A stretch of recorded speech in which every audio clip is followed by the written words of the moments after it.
আইনজীবী হিসেবে আমার ৩৬ বছরের ক্যারিয়ার কোনো স্পট নেই। শেখ হাসিনার আদালত অবমাননার মামলায় সরকারি খরচে তার পক্ষে আইনজীবী হিসেবে নিয়োগ দেওয়া হয়েছিল আমিনুল গনি টিটোকে। সে বিবেচনা করে, এথিক্যাল দিক বিবেচনা করে আজকে আমাকে প্রত্যাহার করেছি। এ ধরনের মামলায় কোনো ব্যক্তির পক্ষে সরকারি খরচে আইনজীবী নিয়োগ দেওয়ার বিধান না থাকলেও ন্যায় বিচারের স্বার্থে এমনটা করা হয়।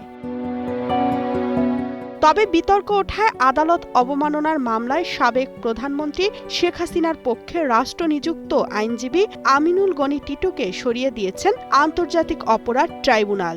এরপর মুখ খোলেন তিনি। আসলে কনফ্লিক্ট অফ ইন্টারেস্টের কথা যখন এসছে, আসলে সততার প্রশ্ন আছে, আমি সততা নিয়ে মামলা করি। যদি এই হিয়ারিংটা করা যেত তাহলে হয়তো আমার আজকের যিনি ক্লায়েন্ট তার সপক্ষেই আমি আমার সমস্ত সাবমিশন আমি রাখতাম।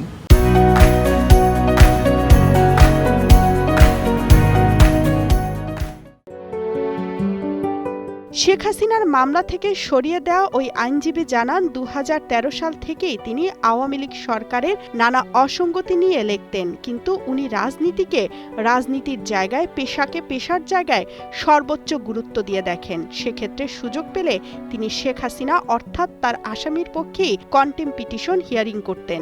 মামলার প্রশ্নে আমরা মামলাকে খুব বেশি প্রায়োরিটি দিয়ে থাকি। ওটি আমার রাজনৈতিক দৃষ্টিভঙ্গি ছিল, আর এটা পেশাগত। আমি আমার দিক থেকে আসলে কনফ্লিক্ট অফ ইন্টারেস্ট দেখি না।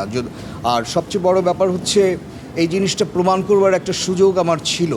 আজকে হিয়ারিংটা হলে এটা প্রমাণ করবার সুযোগ ছিল যে আমি আইনজীবী হিসেবে কতটা ক্লায়েন্টের স্বার্থ সংরক্ষণ করি, এটা সুযোগ ছিল। নিজের ৩৬ বছরের ক্যারিয়ার জীবনে তিনি কিছুটা অপমানিত বোধ করেছেন জানিয়ে আমিনুল গনি টিটু বলেন, সততাটা প্রমাণ করার জন্য লড়তে চেয়েছেন। এ নিয়ে পরে ফেসবুকে স্ট্যাটাসে নিজের ক্ষোভ ছাড়েন তিনি। তামান্না তাহসিন খান, কালের কণ্ঠ।